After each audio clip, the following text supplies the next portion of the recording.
Hey guys, Sharon Joy with Virtual Accounting Strategies here today to talk about some basic accounting terms.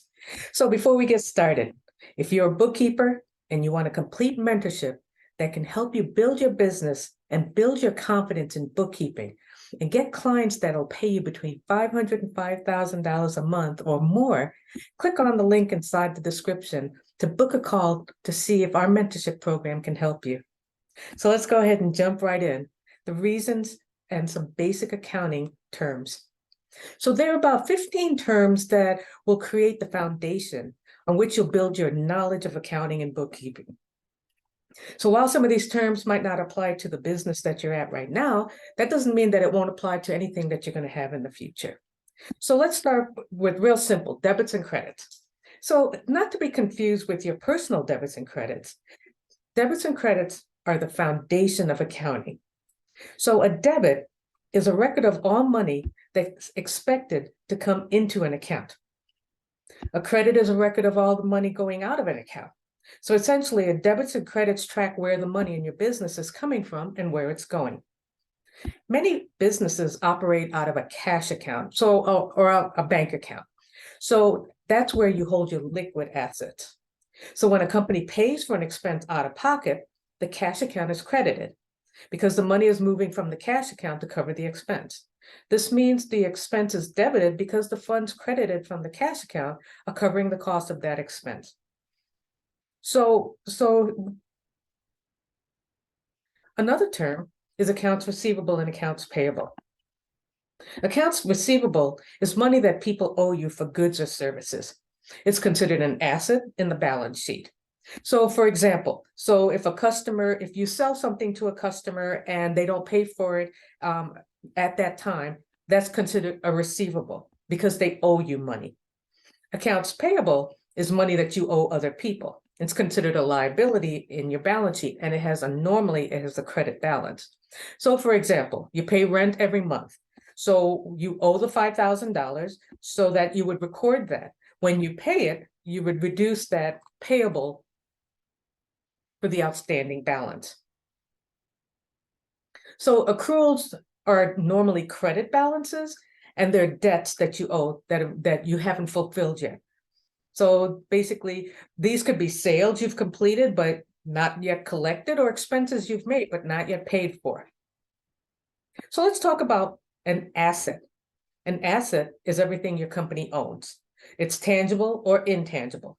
Your assets could be cash, could be tools, could be property, trademarks, patents. So there are different types of assets, tangible and intangible. Tangible, again, is something that you can touch. Intangible is something that you really can't touch, like a patent or or goodwill. So those are different types of assets. So here's a term that you don't hear quite as often, but it's called a burn rate. A burn rate is how quickly your business spends money. Excuse me. It's a critical component when calculating and managing your cash flow. So to calculate the burn rate, simply pick a time, like a quarter or a year, subtract the cash on hand at the end of the period from your cash at the beginning of the period, and then divide by the number of months or days within the period that you're using. Another item is capital. Capital refers to the money you have invested or spent to grow your business. So capital is commonly referred to as working capital, which refers to the funds that can be accessed, like cash in the bank, and don't include assets and liabilities. Cost of goods sold. Cost of goods sold is the cost that you have been incurred in order to make your sale. So normally you talk about cost of goods sold when you're selling a product. So the product you're selling, let's say you sell a product for $1,000, but it actually costs you maybe $800 to make that. So the cost that you incur to make that product is considered cost of goods sold. Cost of goods sold is an item in the P&L or income statement, and it's a very critical component in calculating your gross margin. So gross margin is different than net income. The gross margin talks about your income minus the expense to produce that income, and that is the gross margin.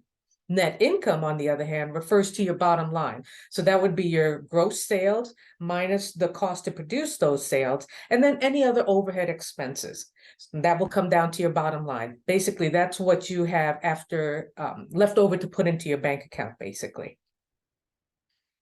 Next item is depreciation.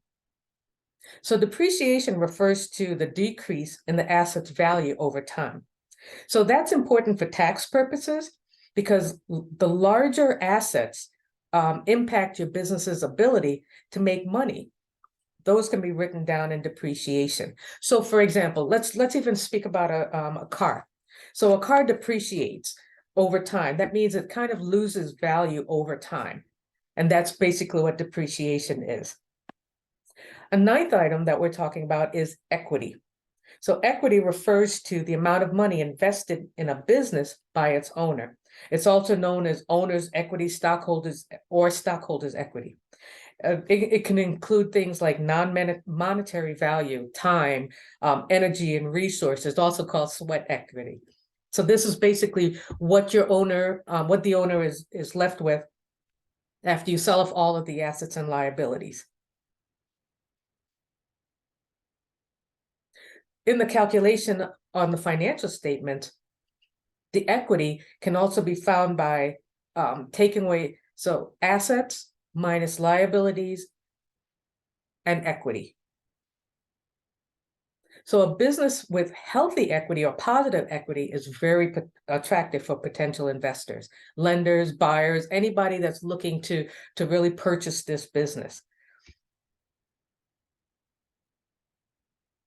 Let's talk about expenses. I think people are fairly familiar with the term expenses, but they include anything that you spend money on to generate your business. It's another way to say it's a cost of doing business. But there are a couple different types of expenses. So there's fixed expenses, variable expenses, accrued expenses, and operating expenses. So a fixed expense is something that's consistent, like rent or salaries. These aren't expenses that are typically adjusted based on your level of sales. So whether I sell one item or 10 items, I still have to pay my employees. So that's considered a fixed cost. A variable cost fluctuates with like production, the level of sales, the level of production. So like raw materials, utilities. So if you're producing more, you would obviously use more materials and more utilities. If you're producing less, it goes the other way. So those types of items are considered variable expenses. Accrued expenses are expenses that have been recorded but not yet paid. So these are kind of like the accounts, the other side of the accounts payable. So in accrued expenses, like let's go back to rent. You owe rent, but you haven't paid it yet. So normally you would accrue it and then you would pay for it after the fact. An operating expense, these are like overhead expenses. These are not what you use to generate the income. It's all of the other expenses that your business incurs, like utilities, payroll, rent. These are also called overhead. Another item is a fiscal year. A fiscal year is a time period that the company uses to record its accounting. Most companies use a calendar year, but you can also use what's called a fiscal year. So if your business started, let's say you started your business in January and you didn't want to wait until all the way in December to start your accounting, you can use the June 1st as the first day of your fiscal year. And then May 31st would be the end of the fiscal year. It's a 12-month accounting period. Liabilities. Liabilities are something that your company owes, either long-term or short-term. So it could be like a credit card, a taxes, a loan. So a short-term liability is something that needs to be paid within 12 months. A long-term liability is something that can be paid longer than 1 year. So let's say, for example, like your mortgage. Most people have a 10-year, 15-year, 30-year mortgage. Those are considered long-term liabilities.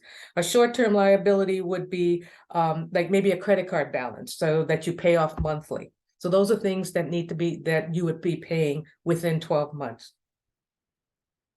As I mentioned before, there's profit. The accounting term profit or bottom line is basically talking about what is left over from your sales.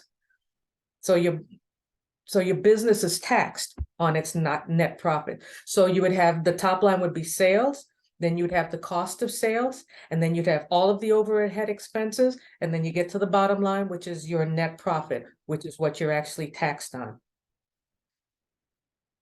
I kind of alluded to it. Next item is revenue. Revenue is a total amount of money that you collect or that you've generated in sales.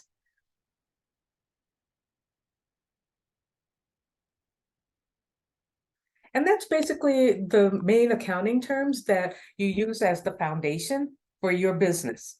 So again, if you'd like to learn bookkeeping and gain some insight and confidence and learn how to grow your business and get $500 to $5,000 clients, click on the link in the description below and let's see if we can work together and see if I can help you grow your business.